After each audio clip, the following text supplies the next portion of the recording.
A pleasant day to each and everyone. My name is Katimay Pasos Lagapa and I'll be reporting the chapter 3, which is entitled Theory of Management in Business and Industry. Sound practices and fundamental principles.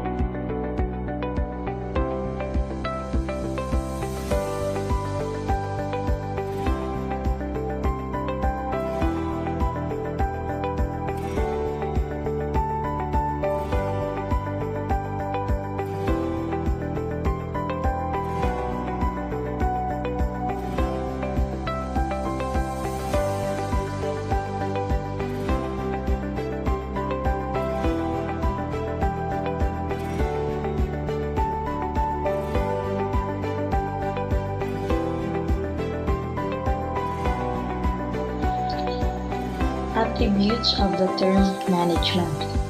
In the same way that the word organization may be defined to mean either a group of individuals and factors in the relationship or to process itself, the term management can also assume varying shades of meaning.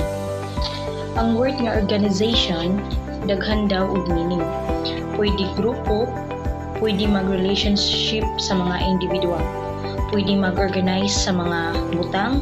The same way, ang word nga management na po daghan nga meaning. Example, mag-manage og event. Ma-considered man po pag-manage sa process. Pwede po mag-manage sa kaugalingon. Management, pwede po group responsible for managing. In the light of the foregoing consideration ascribed to the word management, the following definition may be arrived at. First, management is the art and science of organizing, preparing, and directing human efforts applied to control the forces and to utilize the materials of nature for the benefit of man. Second, management is the development of people and not the direction of things. Third, management is the scientific utilization of men, money, and materials to accomplish a desired purpose. Fourth, management is simple stated and defined as the getting of things done through the efforts of other people. Relationship between management and organization. In the previous chapter and in preceding discussion, we mentioned the different and varying definition of organization and management. However, in actual usage, say in the operation of business concern, they are generally interchanged or jointly and inseparable applied. Organization, for instance, is considered as a relationship of the structural elements in business, including the individuals, to carry on to work to accomplish the desired purpose, and management as the planning, directing, controlling, and coordinating of those elements. Again, organization refers to the structure's form of an enterprise and the arrangement of all parts thereof in a manner suitable for use in service, while management includes all those in charge of the direction of the work of others, those who will see to it that the parts so arranged and structured are used in service to the best advantage. Who is management? Traditionally, management means one individual or small group of key people who make the significant decision and give the policy making power and function as an absolute power over the organization. In a sole proprietorship, it would be owner. In a big company, it would be the direction or key executive. What is a good management? A management is considered good when competent men are placed as heads of the department, when these men are responsible for and are in control for all activities and when they work as a team under the leadership of a strong executive. And management is also good when changes in business activities could be affected on short notice. For example, there were many companies in the United States during the Second War, which on short notice had to liquidate their normal business and convert to the production of new war products, and quite frequently on a scale many times greater than the former production.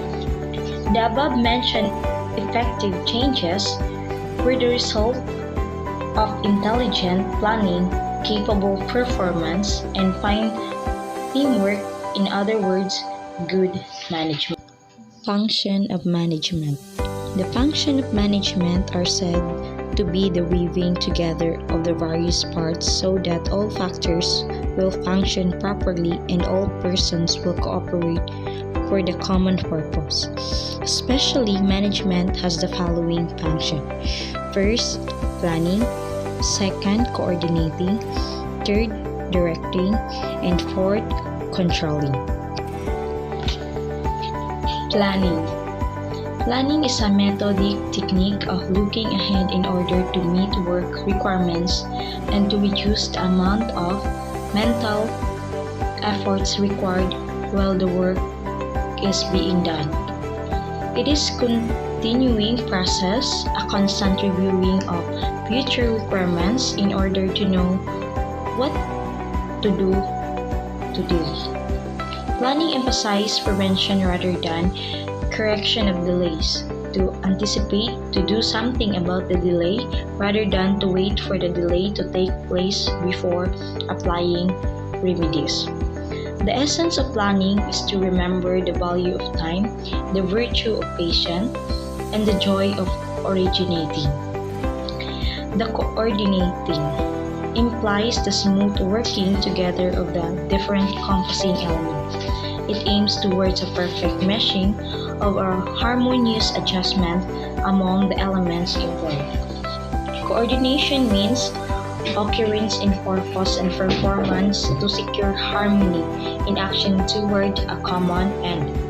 A good illustration of coordination is that a symphony orchestra in which various musical sounds of many instruments consisting of different tones, qualities, and pitches are all coordinated or blended together, resulting in smooth, melodious music. Lack of coordination would result in a cacophony of noise and not music. Third is directing, means the pointing of all efforts towards a known objective. Management directs the basic elements so that they have a bearing straight upon the objective, and the lines of action along which the enterprise is to move or set up direction, give guidance, and points out the course to be followed. Fourth, control includes the restraining, checking, and motivating influences exercised by the management. Control requires a knowledge of what is being done, what should be done, and what to do in order to rectify unsatisfactory condition. When necessary, includes the power to compel corrective action to be taken. Control keeps the activities of an enterprise within their proper channels. System, a fundamental in operating a business.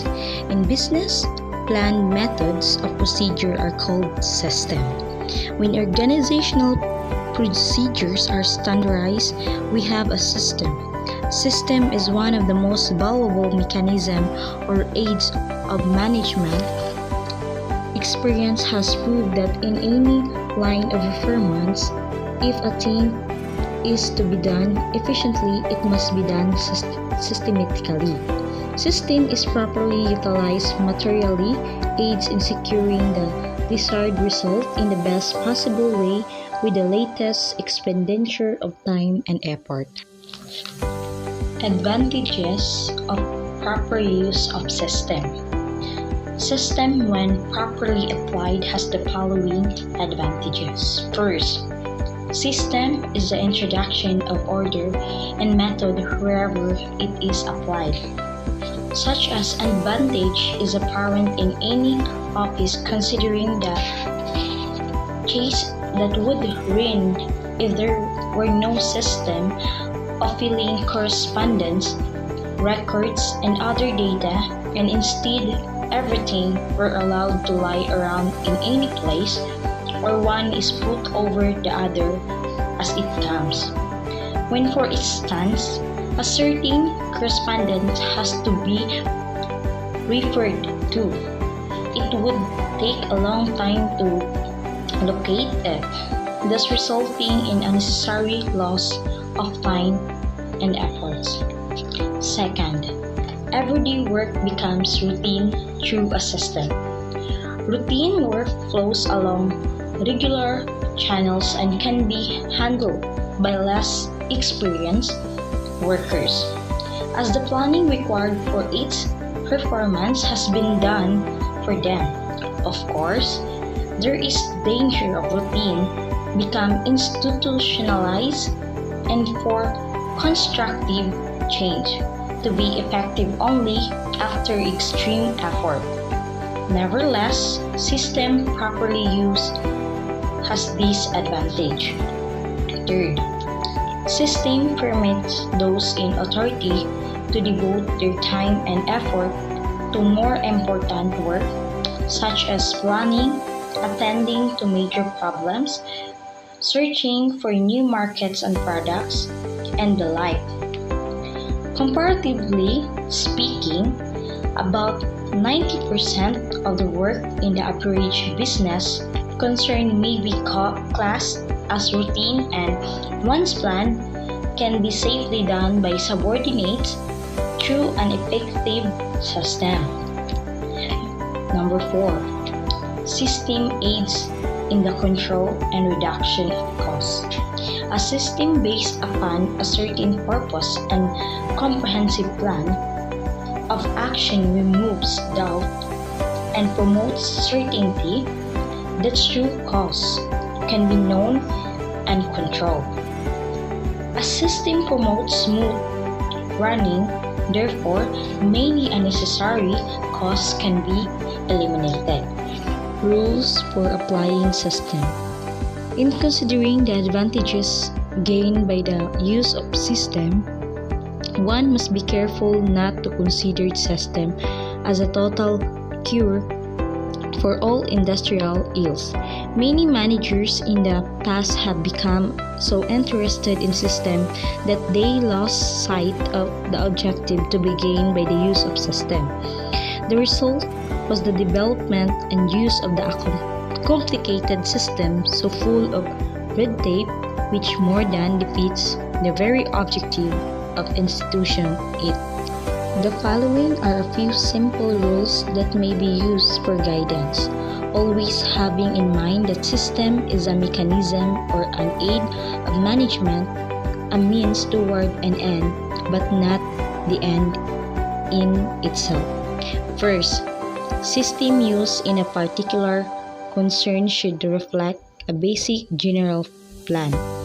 If department heads are allowed to devise their own system, irrespective of the needs of other departments and of the concern as a whole, such as inevitably result to duplication of effort, waste, and internal friction. In order, therefore, to secure police cooperation and to meet the needs of all, the basic general plan should be devised through the joint efforts and under the guidance of someone with sufficient authority to pass judgment over the system as a whole before putting into practice. The success of the application of any system, however perfect in itself, cannot succeed without the necessary cooperation. Second, a system must represent definite and useful purpose. In other words, any system that has outgrown its usefulness should be discarded. There should be conscious recognition that system can be changed if need for improvement arises. Third, maintaining a system must prove what it costs. Frequently, a system may help materially in producing the desired result, but at such a cost that it becomes a cure worse than the disease. This is a case where the company is system perfect, but it becomes bankrupt due to the cost of maintaining in its system. 4. A system should be clear, simple, easily understood, and adequate to fit the need, but involving the least expenditure of time and effort. 5th, there should be frequent periodic checking. This periodic examination of system will enable management to find out whether the system is still accomplishing the desired usefulness and whether the rules have been carried out and expected. Basic principles of management. There has been developed in the field of management a body of principles to be applied in the conduct of business.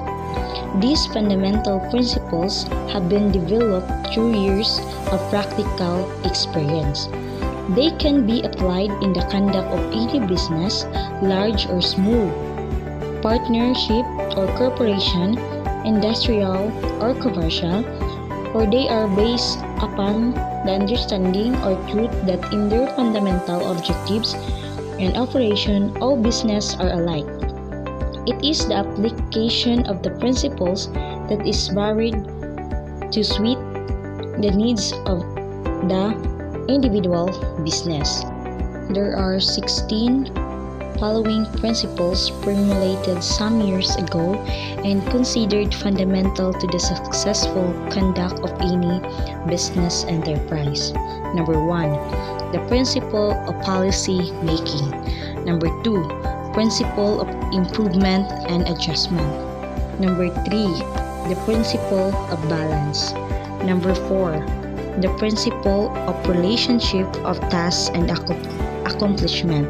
Number 5, the principle of individual effectiveness.